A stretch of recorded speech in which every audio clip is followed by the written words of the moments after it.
Mrs. Poppets woke us at nearly 9 o'clock. Starting up, I realized we had overslept. Harris and I immediately began an argument, blaming each other for not waking the other at 6 as planned. We were interrupted by the defiant snoring of George, who lay in bed in hideous sloth, oblivious to the value of the passing seconds. The sight of another man asleep when I am up maddens me. It seems a waste of the precious hours of life. Harris and I resolved to save him, flying across the room and slinging the clothes off him. Harris landed a blow with a slipper, and George awoke with a start, shrieking when he jumped out of bed directly into the bath we had placed nearby. The morning continued with the frustration of fishing out toothbrushes from packed bags, and George insisting on his shaving tackle despite our protests about the city. Eventually, we went down to breakfast, where Montmorency was entertaining himself by fighting with other dogs on the doorstep. We calmed them with an umbrella and settled in for chops and cold beef. George read the weather forecast, which predicted rain and general depression. I find weather forecasts to be the most aggravating fraud, usually predicting exactly what happened yesterday and the opposite of what is today. I recall a holiday ruined by such reports, where we stayed indoors in the sun waiting for rain that never fell, only to go out in flimsy clothes the next day and be drenched. Barometers are equally useless. I once saw one at Oxford pointing to set fair during a torrential downpour. Despite George's gloomy readings, the morning was too bright for us to be upset. We carted our luggage, including bags, hampers, a roll of rugs, a melon and a bag, and a frying pan wrapped in brown paper, to the doorstep to wait for a cab. A crowd of interested street boys, led by Biggs's villainous errand boy, gathered to stare at our collection of gear. They speculated if we were crossing the Atlantic or going to find Stanley. Finally, we packed into a cab and drove to Waterloo, where the usual confusion reigned regarding which platform the Kingston train would depart from. At Waterloo, nobody knew anything. One porter thought Platform 2, another Platform 1. The station master suggested the local. Eventually, we bribed an engine driver with £50 to be the 11:15 for Kingston, regardless of where he was actually supposed to go. He agreed, noting that some trains got to go to Kingston. We reached Kingston and found our boat waiting below the bridge. After storing our luggage, we stepped in. Harris took the sculls, I took the tiller lines, and Montmorency sat in the prow. Out we shot onto the waters that were to be our home for the next fortnight. It was a glorious morning, the sun flashing on the water and the back streets of Kingston looking picturesque. I began to muse on the history of Kinneguston, where Saxon kings were once crowned.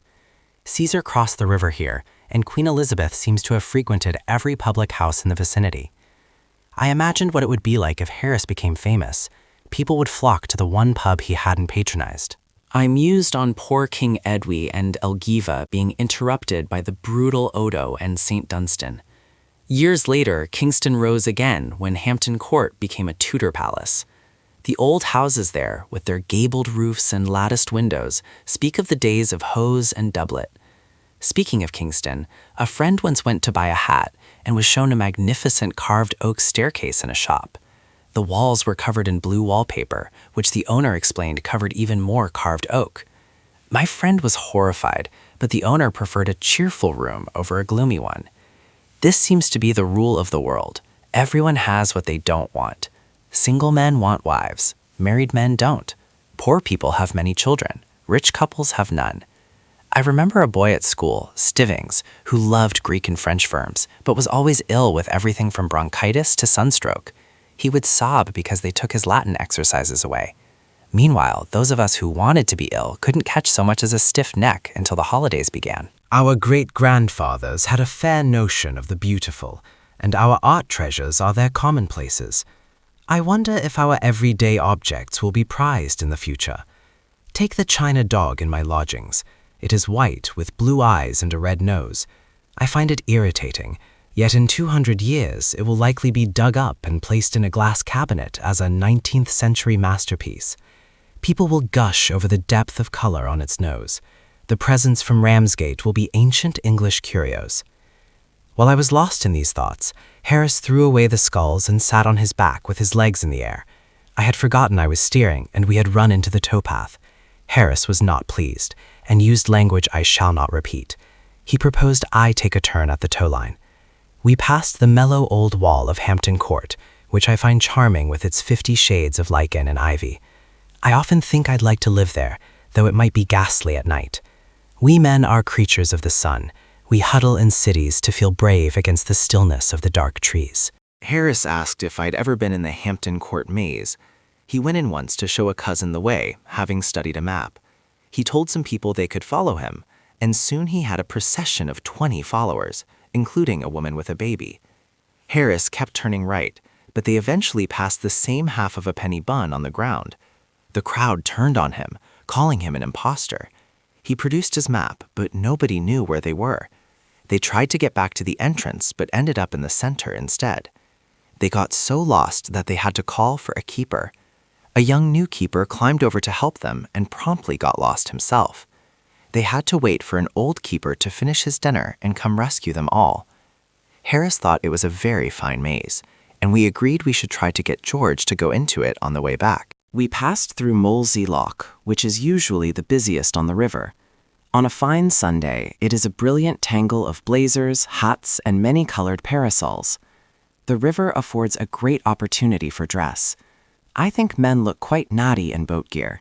I prefer red and black to match my golden brown hair with a light blue necktie. Harris, however, insists on orange and yellow, which do not suit his dark complexion. George bought a new blazer for the trip that is an oriental design. Harris said it looked like an object to frighten birds away. We worry it will attract too much attention to the boat. Girls also look fetching in boating costumes, provided they are functional. I once went on a picnic with 2 ladies dressed in French fashion plate costumes of lace and silk. They were terrified of the boat being dirty and shivered every time a drop of water splashed them. They suffered in silence, which unnerved my rowing. The man who took over for me splashed them even more and offered his handkerchief with a laugh. They even ended up being forced to wash the dishes in the river. Harris wanted to stop at Hampton Church to see Mrs. Thomas's tomb. I declined. I have no interest in creeping around chilly churches. Once, while enjoying a peaceful view by a village church, an old man tried to force me to see the local graves. I told him I had plenty of my own family graves to revel in. He even tried to tempt me with a couple of skulls in the crypt. I fled as he shouted for me to come back and see the skulls. Harris, however, loves epitaphs and was furious at missing the tomb. He began to rant about George being behind a bit of glass at the bank while we did all the work. He even insulted the banking system for returning his checks. When I suggested he drink some concentrated lemonade, he flew into a rage about Sunday school slots causing crime. In his anger, he tried to reach the bottle in the hamper, steered us into a bank, and fell headfirst into the hamper with his legs sticking up in the air. We lunched under the willows at Kempton Park. A man in shirt sleeves accused us of trespassing, clearly looking for a shilling. We offered him bread and jam instead. He threatened to go get his master and chuck us in the river, but he never returned. This led to a discussion on the selfishness of riverside owners who put up notice boards. Harris wanted to slaughter their entire families and sing comic songs on the ruins. Harris honestly believes he can sing comic songs.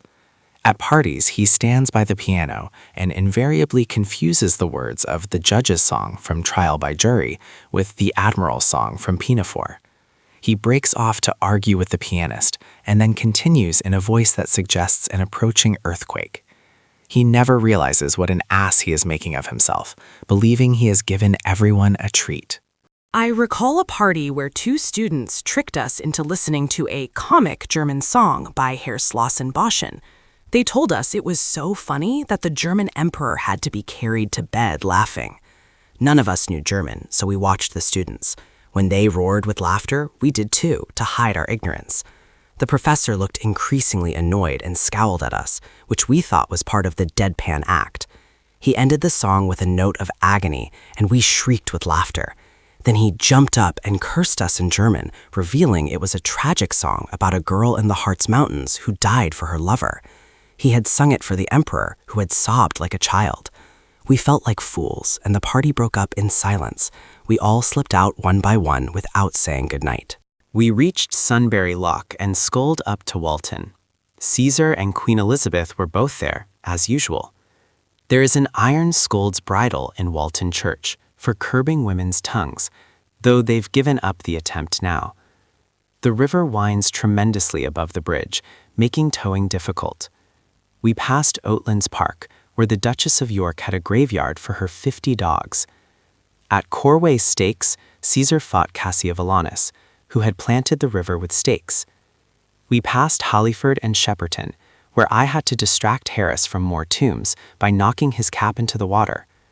At Weybridge, we finally saw George on a lock gate, wearing his loud blazer. Montmorency barked, and we all yelled. George was carrying a strange oilskin parcel. Harris asked if it was a frying pan. George replied with a wild look in his eyes that it was a banjo, and though he couldn't play yet, he had the instruction book.